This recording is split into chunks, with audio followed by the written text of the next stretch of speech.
Hello दोस्तों, स्वागत है आप सभी का आपके अपने चैनल मैथ्स विद रविलॉजी में। दोस्तों कक्षा 8 की प्रश्नावली 3.2 है चतुर्भुजों को समझना। चतुर्भुजों को समझने में हम पहले वाला सवाल करेंगे। पहले वाले सवाल में हमसे पूछा गया कि एक्स की वैल्यू फाइंड आउट करनी है आपको। तो अब चित्र को आप देख रहे होंगे, इसमें आपको एक्स की वैल्यू यानी कि इसका मान निकालना है। तो आप कैसे निकालेंगे? तो सबसे सिंपल तरीका है, त्रिभुज के तीनों कोणों का योग कितना होता है? 180 डिग्री होता है। 1 2 3, तीनों को जोड़ेंगे कितना आएगा? 180 डिग्री आएगा। अगर मैं इसको नाम दे दूं कि कोण ए बी और सी नाम दे दूं अगर इसको, तो हम जोड़ेंगे तो क्या आएगा? कोण ए बी सी को जोड़ लेंगे, है ना। तो 180 डिग्री आना चाहिए। अब मेरे को पता है कि अंदर वाला निकालना है कोण, तो इसको इस वाले कोण में ए मान रहा हूँ, ठीक है, ए मान रहा हूँ। तो ए वाला मान निकालने के लिए अपन क्या करेंगे? 180 में से, है ना, मैं ऐसे लिख देता हूँ कि कोण ए बराबर क्या होगा? तो 180 माइनस 125 निकालेंगे तो कितना आएगा? लगभग आएगा ये 55 आएगा, ठीक है, 55 आएगा। तो ये इसका मान, इसका मतलब क्या हुआ? ये अंदर वाला कोण 55 डिग्री हुआ। तो ये 55, तो ये भी 55 ही हुआ। तो यानी कि कोण बी बराबर क्या हुआ? 55 डिग्री हुआ। अब आपको पता है सी वाला कोण निकालना है। तो आपको पता है कि सी वाले कोण को निकालने के लिए अपने को क्या करना पड़ेगा? 180 में से इन दोनों को निकालना पड़ेगा, तो सी वाला आ जाएगा। तो आपको पता है कि कोण सी बराबर, मैं लिख देता हूँ, कोण सी बराबर क्या करेंगे? तो 180 में से 55 55 होता है 110। तो सी, कोण सी का मान कितना आया? कोण सी बराबर आया 70 डिग्री आया। आपको पता है कि कोण 70 डिग्री ये वाला कोण आया। तो आपको बाहर वाला निकालना है। तो मैं क्या करूँगा कि एक्स बराबर क्या होगा? एक्स बराबर लिखूंगा मैं 180 में से अगर 70 चला जाएगा तो कितना बचेगा? 110 बचेगा। तो एक्स क्या आएगा? एक्स बराबर 110 डिग्री आया, ये वाला 110 डिग्री आया। तो यानी कि इस प्रकार से आपको ये मान निकालना है। इसी प्रकार से सेकंड वाला बताता हूँ मैं आपको। इसमें हम क्या करेंगे? इसमें अपने को एक्स की वैल्यू फाइंड आउट करनी है। तो कैसे करेंगे एक्स की वैल्यू? तो सबसे पहले मैं अंदर वाले कोण निकाल लेता हूँ।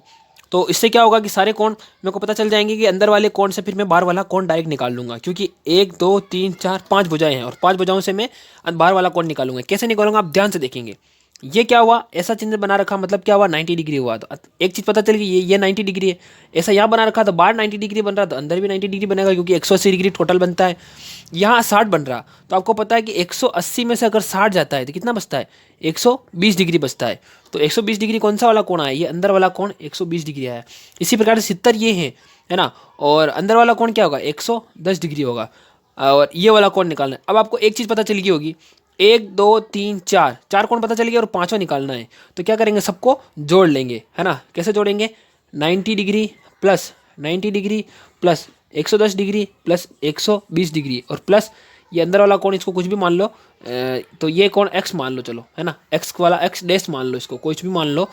तो बराबर क्या होगा? तो जोड़ो इनको, 9 9 18, ठीक है। 180 डिग्री तो यही हो रहा, और 180 डिग्री में 110 जोड़ना है, फिर एक और 120 और जोड़ना है, ठीक है। तो यहाँ जोड़ लेते हैं अपन, 0 8 और 10 सर 11 का 1 हासिल का 1 1 2 3 और 4, 410 हुआ। और आपको पता है कि 5 भुजाओं से गिरी जो आकृति है, उस जो 5 भुजाओं से गिरी आकृति, उसके सभी कोणों का योग कितना होता है? मैंने आपको एक वीडियो में बताया था, थोड़ा सोचो, थोड़ा सा आप, थोड़ा कुछ याद आया आपको? अगर नहीं आया है तो मैं बता देता हूँ आपको। क्या होता है कि 1 2 3 4 5, 5 भुजाओं से घिरी बंद आकृति को पंचभुज कहते हैं। और पंचभुज के सभी कोणों का योग कितना होता है? मैंने आपको एक चित्र पहले वाले एक सवाल में बताया था कि 108 कोण एक का बना था, और उसमें अपन ने क्या करा था? उसको 5 से गुणा करा था। यहाँ पे क्या करा था मैंने? 540 बताया था आपको, इस तरीके से। तो यहाँ भी मैं बताऊंगा आपको, लिख लेना भले, कि पंचभुज के जो सभी कोण है ना, पंचभुज के सभी कोणों का योग कितना होता है? 540 डिग्री, है ना। पंचभुज में सभी कोणों का योग कितना होता है? 540 डिग्री होता है। यहाँ भी हम यही करेंगे। तो 540 में से 410 बाकी निकाल लेंगे, कितना बचता? 4 में से 1 जाता है तो कितना? 3, और यहाँ पर 1, 130। 130 ये आया कोण, अंदर वाला कोण 130 आया। और मेरे को पता है कि मेरे को बाहर वाला कोण निकालना है। तो यहाँ लिखेंगे कि x बराबर क्या होगा? तो 180 माइनस 130, तो x का मान क्या आएगा? 50 आएगा। ये आपको लिख लेना है। थोड़ा सा आपको ये कठिन लग सकता है, लेकिन ये पहला क्या काम करना है आपको मैं धीरे से बताता हूँ आपको। पहले अंदर वाले कोण निकालना, फिर अंदर वाले कोण को जोड़ लेना, 540 में से बाकी निकाल लेना, फिर बाहर वाला कोण आ जाएगा, ठीक है। सिंपल है, ज़्यादा आपको डीपली नहीं जाना है, सिंपल से कर लेना है। नेक्स्ट हम आगे बढ़ते हैं, दूसरा सवाल करते हैं। दूसरे सवाल में हमसे कहा गया है कि एक समबाहुभुज के प्रत्येक बाह्य कोण का माप ज्ञात कीजिए जिसकी 9 भुजाएं हैं और 15 भुजाएं हैं। यानी कि समबाहुभुज आकृति दे रखी है और बाह्य कोण का माप निकालना है आपको, और भुजाओं की संख्या दे रखी है। मैं बताता हूँ आपको, बोर्ड पे चलते हैं अपन। तो हम पहले वाले को कैसे करेंगे, 9 भुजाओं वालों को। तो हमको पता है कि जो बहुभुज होता है ना उसके सभी कोणों का योग आपको 360 डिग्री मानना है, ठीक है। बहुभुज मतलब जिसकी बहुत सारी भुजाएं हैं, तो बहुभुज के प्रत्येक कोण का मान कितना होता है, 360 डिग्री होता है। ये आपको चीज़ नोट करके लिख लेनी है, यानी कि बहुभुज के जो सभी कोण हैं उनका योग 360 डिग्री होता है।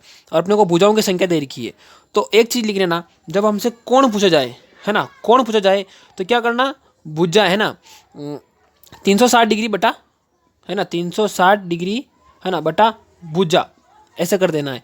और जब हमसे भुजाएं पूछी जाए तो क्या करेंगे, 360 डिग्री बटा कोण, इस प्रकार से। ये चीज़ आपको ध्यान रख लेनी है।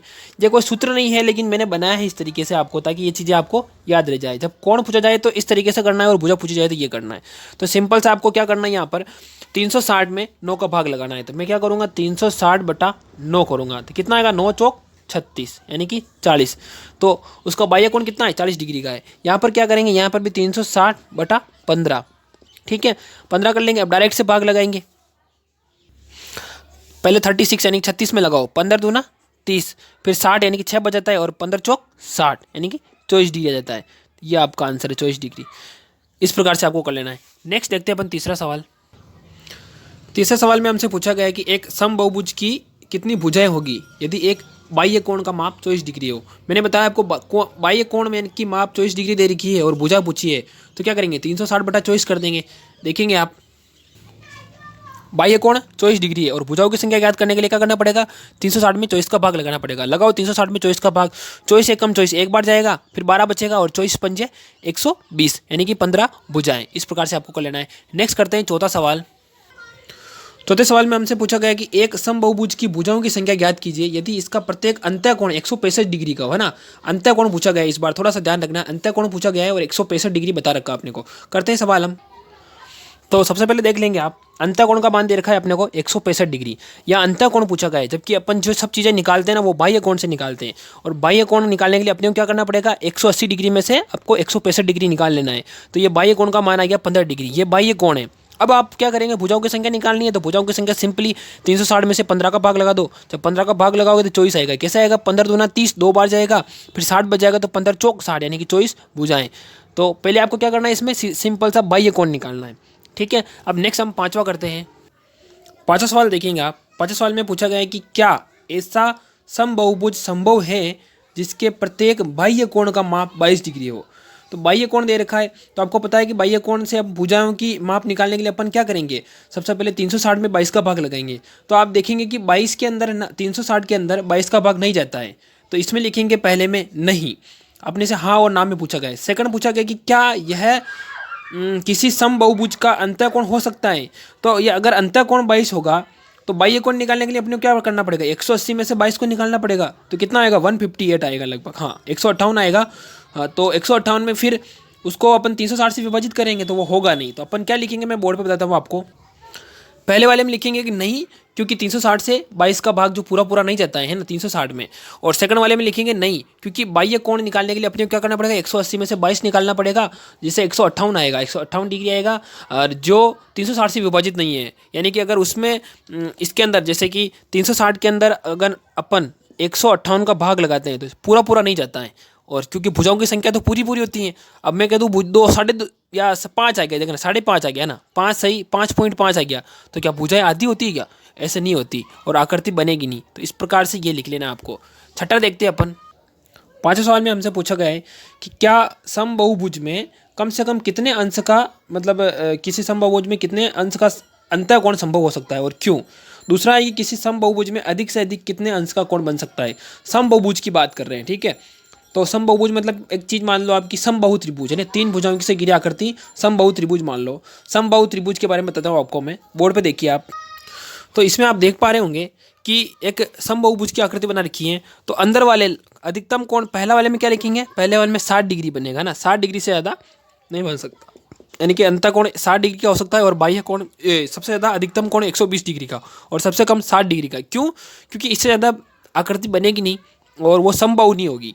अगर मैं 4 भुजाओं से गिरी बंद आकृति मान लूँगा तो 90 डिग्री कर दूंगा, अगर सबसे छोटा कोण 90 डिग्री मान लूँगा तो वो ढंग से बनेगी नहीं, है ना। ये 4 डिग्री इस प्रकार से मान लो तो वो बनेगी नहीं, क्योंकि अपने को समबाहु चाहिए, तो ये बनेगी नहीं और समबाहुभुज नहीं बनेगी। तो इसलिए ये आप लिख लेना, ये चित्र बना लेना उसमें, और लिख लेना कि सबसे न्यून कोण तो रहेगा 7 डिग्री का और सबसे अधिक वाला रहेगा 120 डिग्री का।